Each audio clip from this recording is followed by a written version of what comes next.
Welcome back to the Klingberg Motorsport YouTube channel. Finally, I've been a bit, I definitely haven't been slack. I've missed a few weeks lately. It's probably been 3 weeks or something since I uploaded a video, but I've been busy. I've done a couple non-YouTube video jobs lately. So I did a Land Cruiser exhaust and did a VS Statesman exhaust. I didn't make a YouTube video for it. It was just kind of did a couple customer jobs that I've been meaning to do for a while. And yeah, obviously it helps pay for some of this stuff that's going on today. So what have I been doing? I pulled the engine out of the Corolla because I need to fix some things on that. So there's nothing in there at the moment. Been doing some fab work on the A86. So I've boxed out all the for what I want to do for the front end there, and spot welded everything underneath. But today we're diving into the VN again because we're going to turn the wick up on it next week. So it's booked in next week to get tuned again. So I've got to put a boost controller in it and change some diff gears.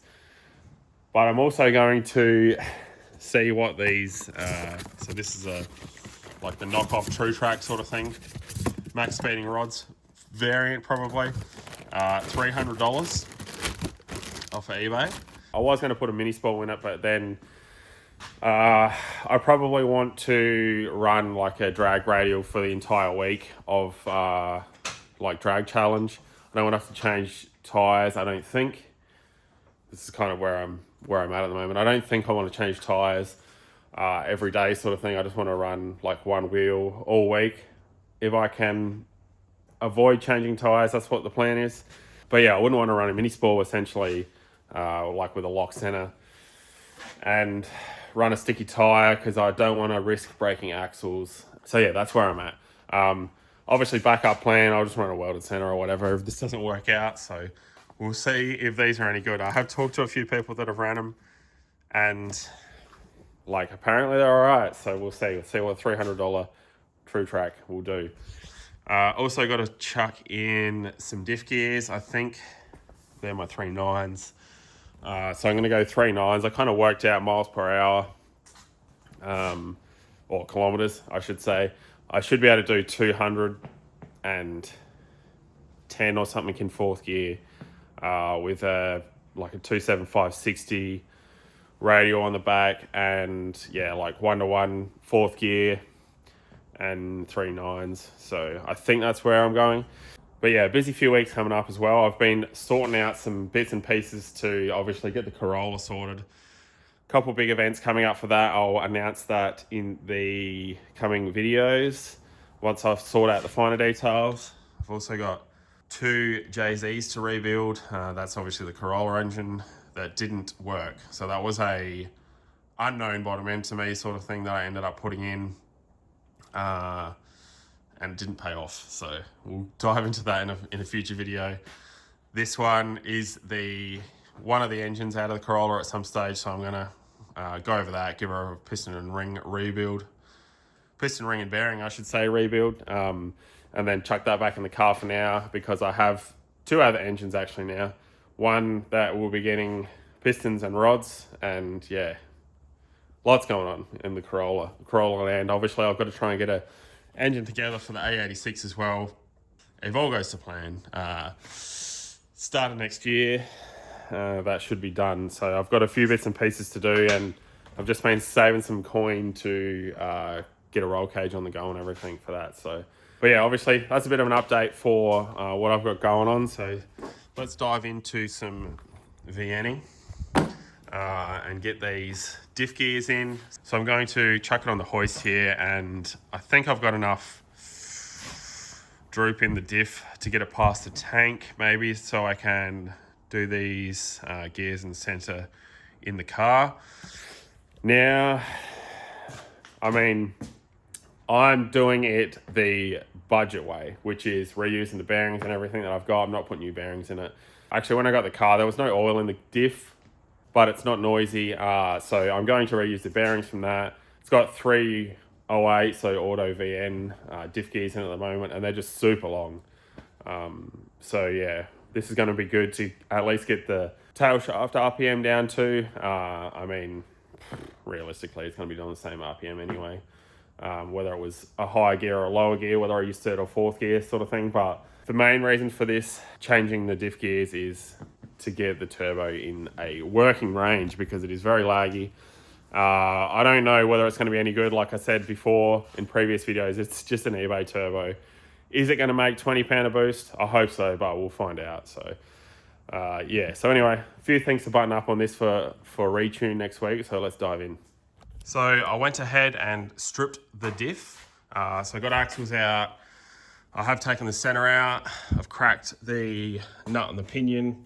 Did I say this before? I can't remember. I'm not going to set this up with a like dial indicator and like blue or like paint on the gears or anything because I'm reusing bearings. I'm just going to set it by feel, by sound, you know. So I've done a few diffs like this and I've never had an issue with it. In saying that, like if I was putting new bearings in this, I would definitely be setting it up with the dial indicators. All right, so pulling this apart, I've found my first issue. So there's a few things that I want to do on this before drag challenge. I want to put some adjustable upper arms in it so I can sort the pinion angle out. I do need to modify some arm mounts here on the diff because I want to fix some like arm angles, and I'm running the car lower probably than I thought I was going to, I think. So I haven't done a handbrake yet. So you might have remembered in previous videos I said I was going to put a hydraulic handbrake in it. So I have gone ahead and modified some brackets. So this is obviously the caliper mounts that are still hot on the car. So I've made it so it holds two sets of calipers, still fits the standard handbrake mount, and it is going to basically plumb into a separate hydraulic handbrake so it's not teed into the lines in the car. I like the feel of the dual caliper setup, like it's has a lot more throw sort of thing, whereas you run an inline handbrake, like hydraulic handbrake, you tend to get like a really tight feeling. I have had problems before. If they don't bleed properly and stuff, you can get them to lock on that. So I like to steer clear of it, have a completely separate system. And if you have brake failure, you know you've got a backup option. So funny story because I'm putting hydraulic handbrake in this, obviously.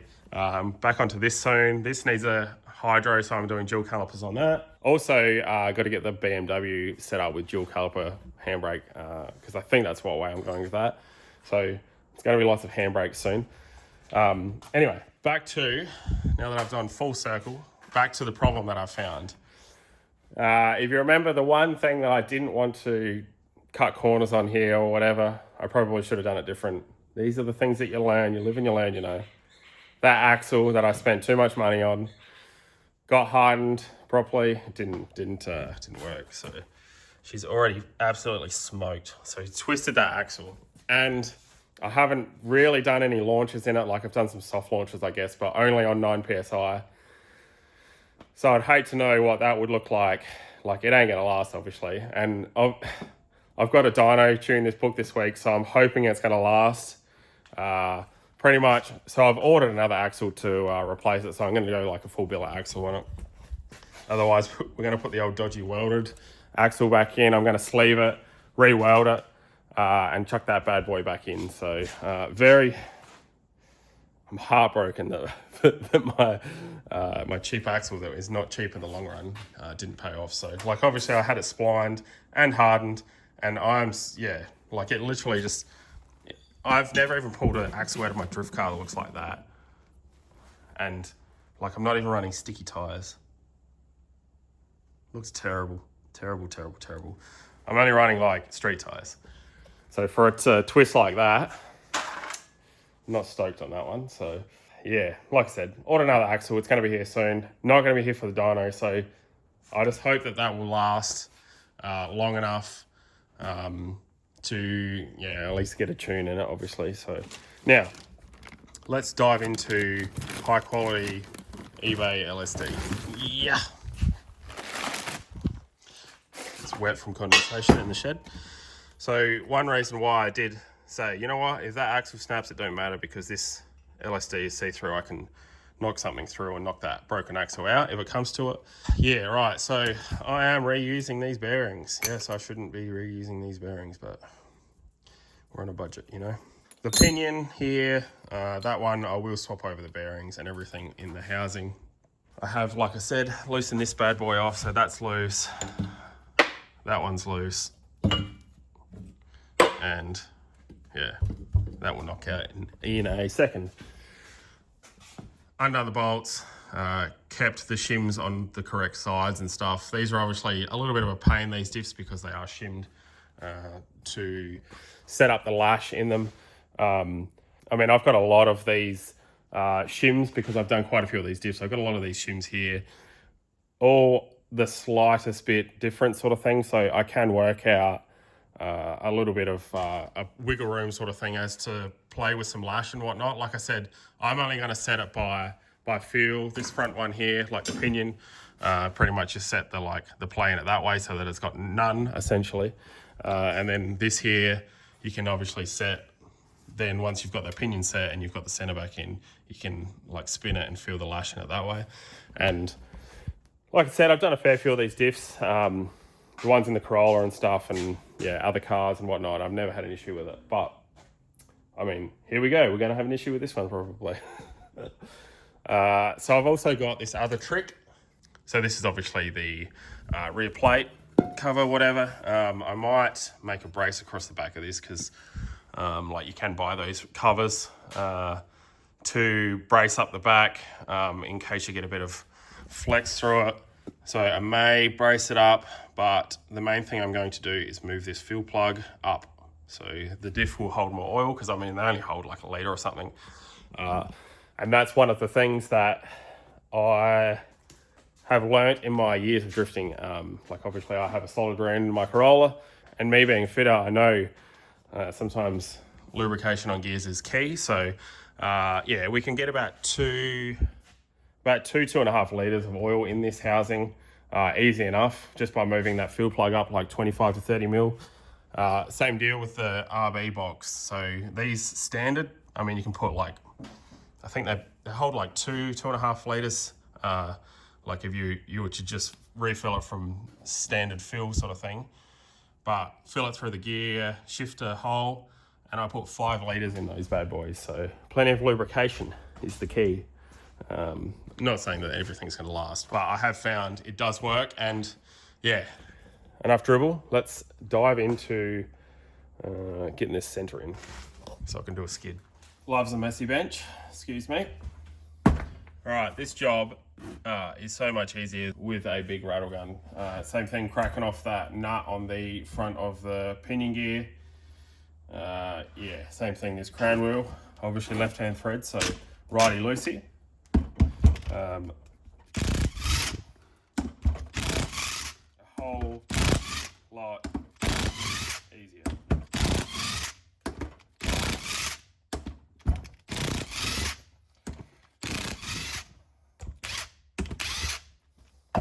Badass using a chrome socket on an impact. Doing this, a little bit of heat probably helps. Heat up the ring gear or the crown wheel and knock that off sort of thing, because obviously heat expands it. It's going to free it up a bit.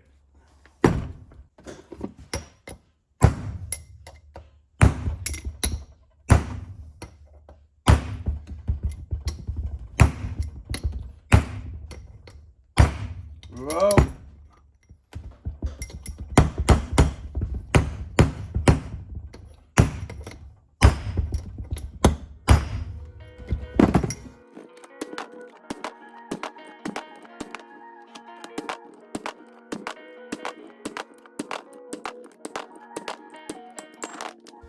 Now, obviously, I'm not using this like crown wheel here, this ring gear, but I am using this bearing. So that's why I'm pulling it apart, because I'm going to split this, pull the spider gears out and knock that bearing out from the inside. There are some little cutouts to knock that bad boy through, so skip ahead and do that. And next up, I'll be putting those bearings onto the other center.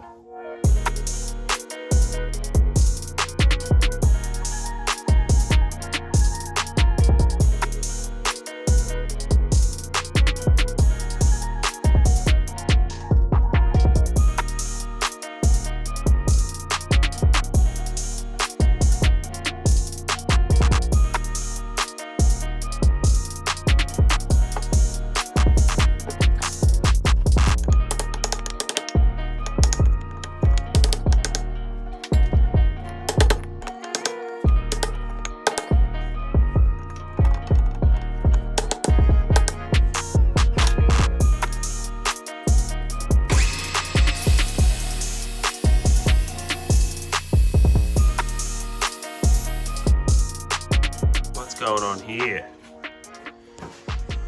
So, I mean, she's tight in there, right? So, this body here fouls on the pinion gear quite bad. It's probably only like 0.5 mil we're talking, I think. The option is obviously taking 0.5 mil off of this. This bad boy is hardened, so I mean, I could, but it's pretty thin. Yeah, she's definitely not a bolt-in option. I even tried it with other diff gears, like other ratios, to see whether these were thicker or not. But yeah, so we're going to grind this down a little bit. I have just hit it with a flap disc. Obviously, this is hardened too, so you're not going to machine it with a carbide bit or anything. So we're going to hit this with the grinder and knock a bit off the top. All right, we knocked a little bit off the corner. Now, I wouldn't recommend doing this.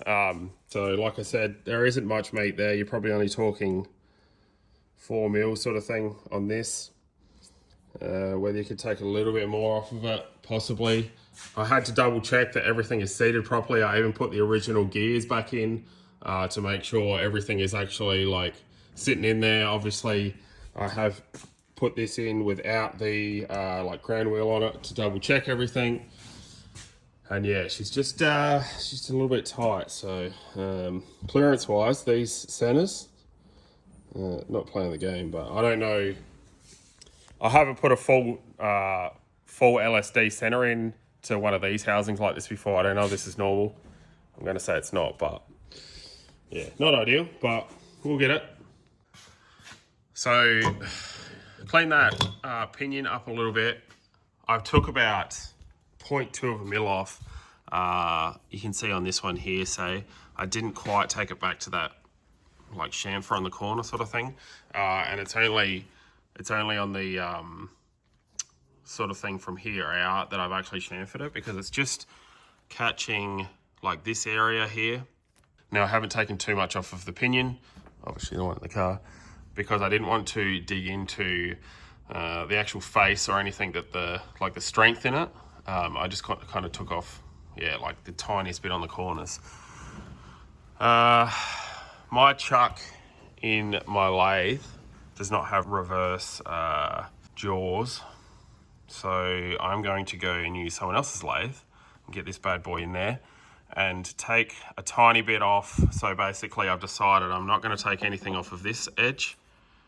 I'm going to chamfer it basically from there down to about here, because I think maybe like I put some marking blue on here, but I've wiped it off now. You can kind of see here where it's marking, and I reckon it's just that this chamfer is not long enough. So I'm going to take a chance on that and take that chamfer back down to here somewhere, I reckon, and kind of hope that that's enough. It is very hard to get in there to like see or do anything sort of thing once it's all set in there.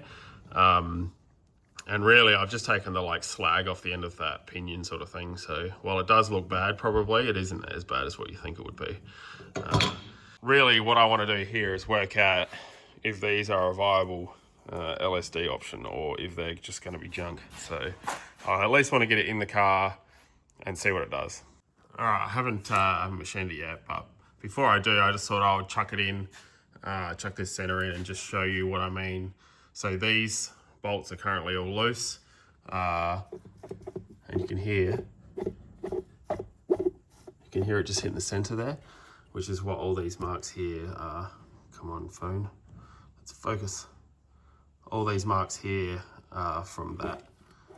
I was just trying to get a good marking on it, sort of thing, to know where I need to machine it back. So now I know I'm going to get some people saying something about this, so don't stress about me grinding the pinion gear there, because it actually had a small chip in one of these teeth sort of thing, and it's been like that for ages. This is the gear set that I have running the Corolla before, so it's done plenty of work. I just wanted to clean it up at some stage, and today is the time, right now. And it's not in the teeth or anything where it meshes. I simply just wanted to clean it up. I don't know if the chip was from installing it or dropping it or something at some stage, but let's try and get rid of that. I guess I should just add, if this is the first time you're visiting my channel, this is my RB30 VN that I've built, basically converted to RB30, cheap as possible. I have spent, originally I was supposed to only spend $5,000 converting it, including buying the car and building it and everything, tubbing it, everything, etc. But I have spent $7 grand, so I called it inflation. But essentially, this bad boy I have built for drag challenge. So yeah, manual, stock RB30 with valve springs, head studs, head gasket, eBay turbo, 1000cc injectors. Pretty much everything else is like made my own turbo manifold, intake manifold, exhaust. Does have a twin plate clutch in it. Got tubs and shortened diff, etc. All right, here we are. Now, this center I've had in and out about 25 times. As you can see, I've got some blue on there. That is just marking glue, so I could see where everything was rubbing and whatnot. I ended up taking probably 3 mil off this casing. You can see here, I grinded it down enough so that I wasn't chewing through carbide tips, and I ended up getting it in this lathe in the end, just between with the chuck on here, and then I spun it between the center on the tailstock. I managed to machine enough here to clear the pinion. So this amount is going to differ depending on what gear set you're running. So this is a 3.9 or 3.89. If you're running a 411, you'll need to machine less of this. If you're running a like 308 or something, you're gonna have to machine it like all the way out to here, sort of thing. If that makes sense. Obviously this is just sitting in there now without any gears on it. So I'm now going to, now that I know it all clears, I'm gonna pull this back out now and chuck some gears on that. So chuck the crown wheel on it. I have modified the back plate, or the diff cover, whatever you want to call it. So I've moved that fuel plug up 30 mil, so we can fit some more oil in this bad boy.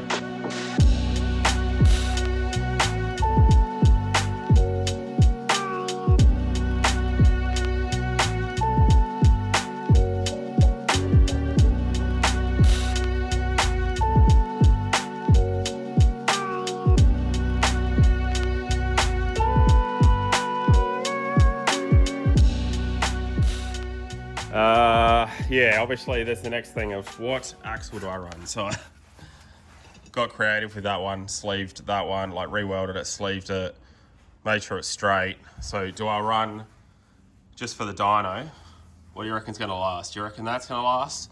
Or do you reckon that's gonna last? Because the axle that I've ordered is only gonna be here by like, I don't know, in a couple days time sort of thing. And the dyno, I'm going to the dyno tomorrow. So we're a bit short on time, so I'm just gonna, I think I'm gonna chuck the twisted axle in, and then I'm probably just going to take that spare axle and take like a broom handle so I can knock the broken bit of axle out if I need to. Obviously the pain of breaking an axle is you're gonna have to take both axles out and knock the other piece out. So, all right, let's pull this apart again. Chuck some gears on that. I'm going to set this lash. I'll go over it in a sec, but I'm going to, like I did end up putting some different shims in here. So I'll go over that in a sec though. Let's just rip that out, and I'm going to chuck some gears on there and we'll get her back in.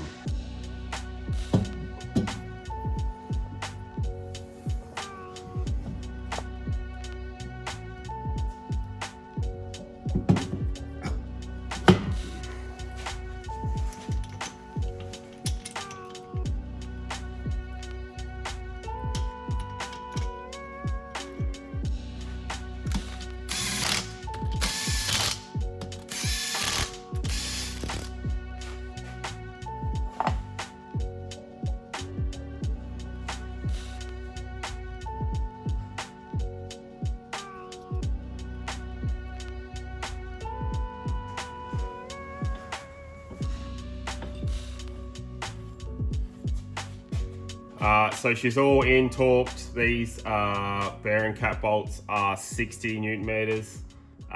These bad boys here are big rattle gun tight.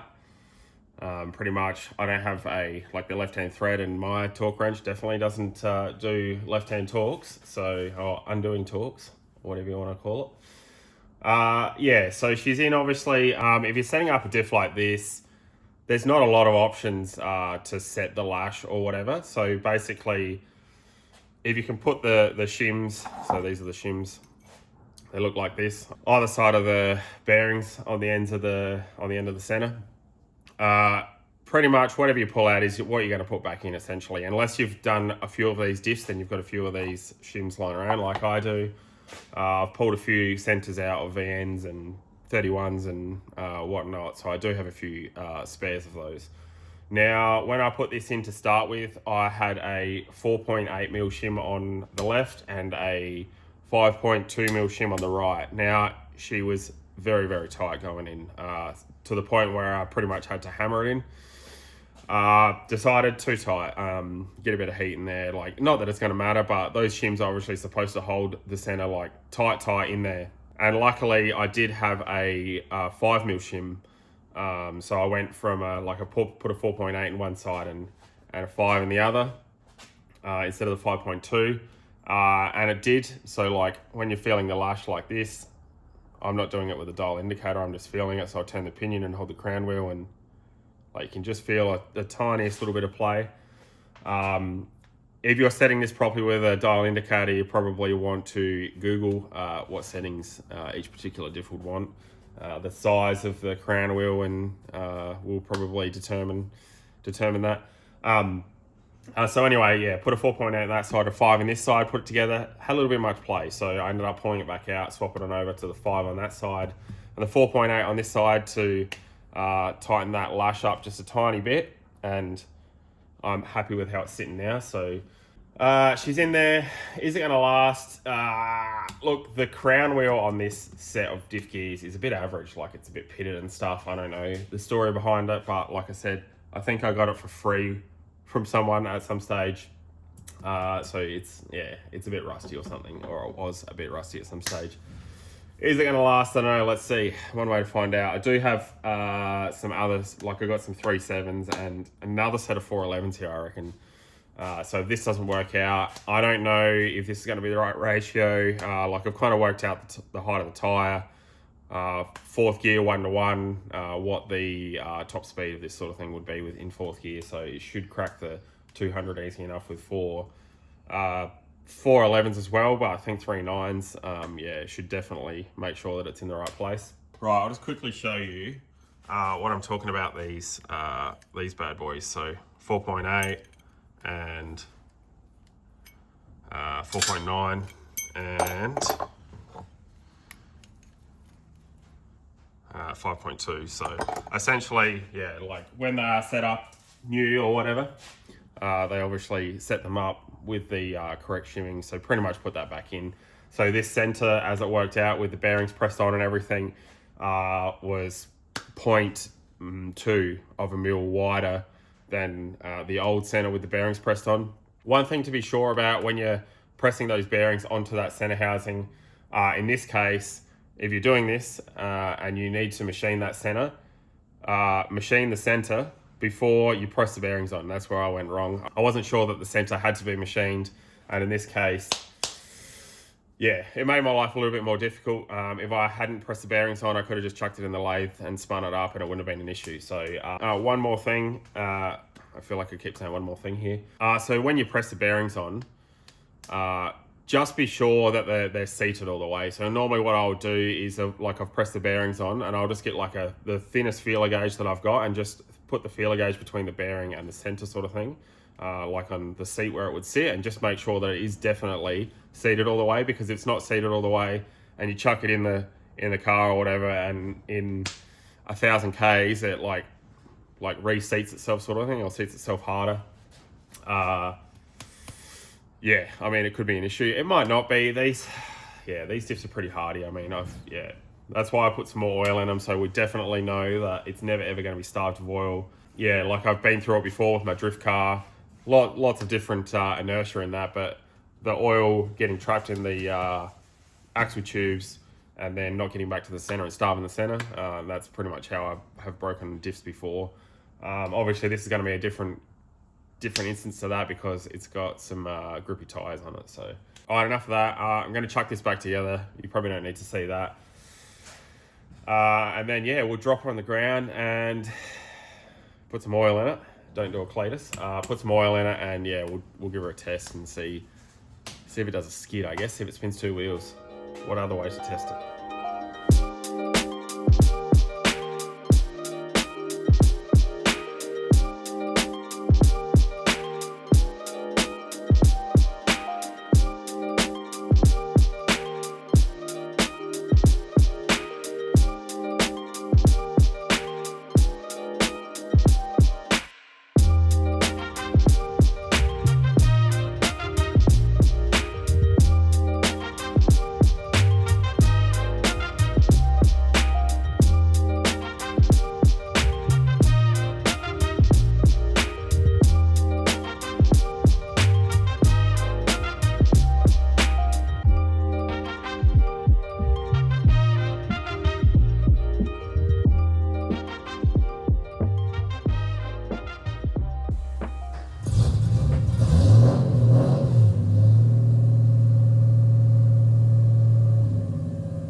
All right, proof that in fact the diff does work. It twins. So $300 eBay LSD does in fact work. So there you go. Thanks for watching this week's video, guys. Please hit the like and subscribe button if you can. It doesn't cost you guys anything, but it helps me out a lot. So next week we're going to turn the boost up on this bad boy to find out what my $200 eBay turbo can do. So thanks for watching, you legends. See you next week.